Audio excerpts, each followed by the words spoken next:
Recuerden, antes de iniciar la clase es solo para los estudiantes de segundo año de bachillerato.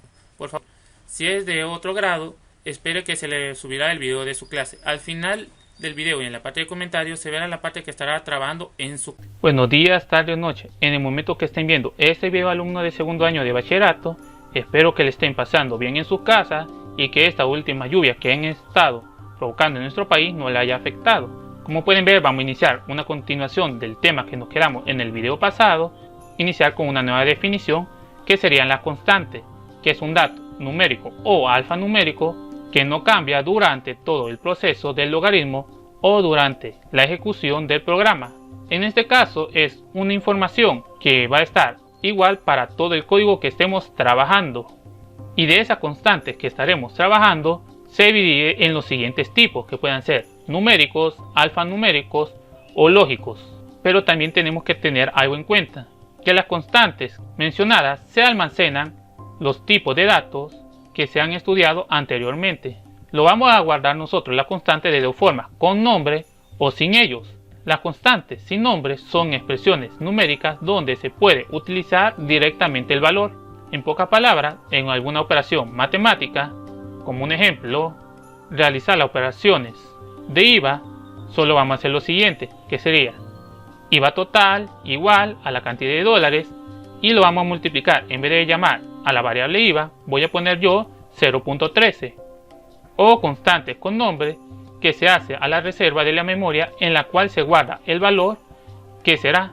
Ejemplo, ahí menciona pi que es 3.1415, que lo que voy a hacer es lo siguiente, hago circunferencia va a ser igual a la cantidad de centímetros y en vez de poner multiplicado por 3.15 pueda poner yo ejemplo pi de esa forma. También hay que tener en cuenta la variable, que es una de las cosas que más estaremos ocupando en la programación, que son zonas de memoria cuyo contenido cambiará durante la fase de procesamiento de la información. En pocas palabras, serán datos que van a estar cambiando cada vez que yo esté ejecutando el programa. Los tipos de variables pueden ser numéricas, alfanuméricas y las lógicas.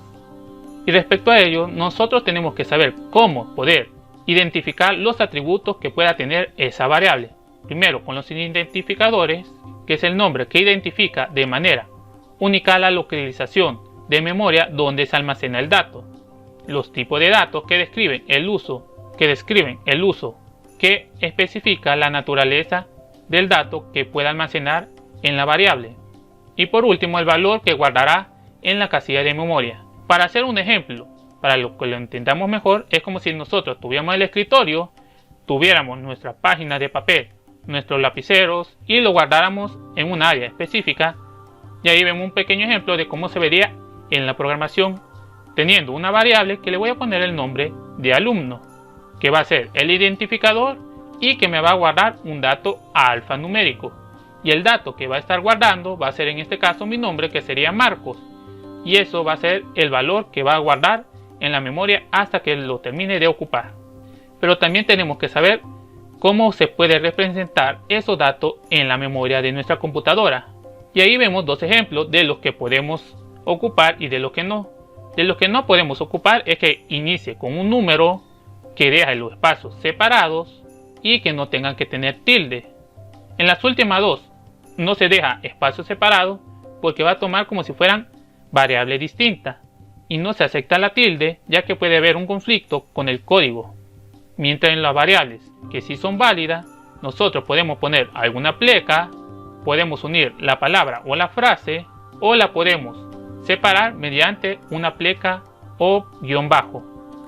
También hay que tener en cuenta lo más importante, que son las expresiones, que son combinación de constante, variable, símbolos de operaciones, paréntesis y nombre de funciones especiales. En pocas palabras será cómo yo voy a estar programando esa operación matemática que me pueda realizar en la computadora. Y iniciaremos con las expresiones aritméticas, que son análogas a las fórmulas matemáticas. Y estas pueden ser o enteras o reales. Como se puede notar en esta pequeña diapositiva, hay una gran cantidad de las operaciones que nosotros manejamos, teniendo en este caso potencia, la flecha para arriba, el signo más o menos que ya sabemos que es para la suma y resta, para el signo de multiplicación el asterisco, y para la división vamos a estar usando o la pleca o la opción div. Si yo ocupo la opción div me va a devolver un valor que sea entero, mientras con la pleca me va a devolver en tanto entero como real. Pero si en caso, en vez de yo querer el cociente, el residuo, puedo ocupar la operación mod o en otros casos la operación de porcentaje. Eso es dependiendo a qué datos sea necesario que estaré trabajando.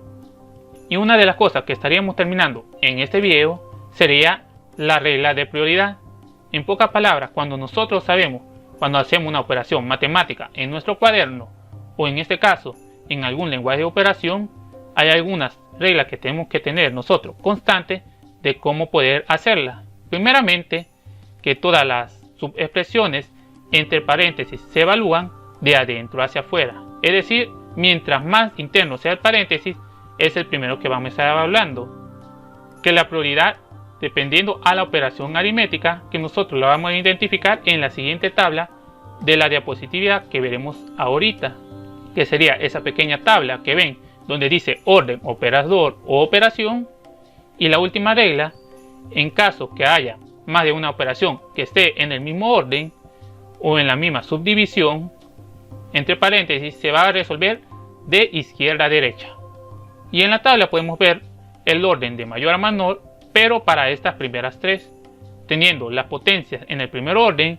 En el segundo va a ser la multiplicación y la división, que pueda ser tanto entera como real, la división que pueda ser ya separado entre cociente y residuo, y por último la suma y la resta. Y ahí vemos un pequeño ejemplo, teniendo esa operación que sea 3 más 6 multiplicado por 8 menos 32 dividido entre 2 a la cuarta. Primero vamos a hacer la operación potencial dejándola 16, después realizamos la multiplicación dejándola 48, después vamos a hacer la división que aparece de 32 dividido entre 16, después realizamos la suma y por último vamos a estar dando la resta y el resultado nos va a tirar 49. Y esa forma que están viendo ustedes de esos pasos es lo mismo que hace su calculadora al hacer la operación. Nosotros vamos a estar llegando hasta esta parte, pero antes de irnos voy a poner las preguntas, ya que como han notado lo que tiene el libro, el tema es muy largo, ya que abarca toda la información antes de poder programar. Como pueden notar, hasta aquí termina el video. Ahí están las 4 preguntas. Lo único que van a hacer, como siempre, es escribir la pregunta con la respuesta, tomarle foto y subirla a Google Classroom, o entrar al documento que ya le ha contado a cada uno de ustedes en Google Classroom, poner su nombre y número de lista y poner la respuesta que sea correcta. Nos vamos a ver hasta el siguiente video. Recuerden, no salgan de casa. Adiós.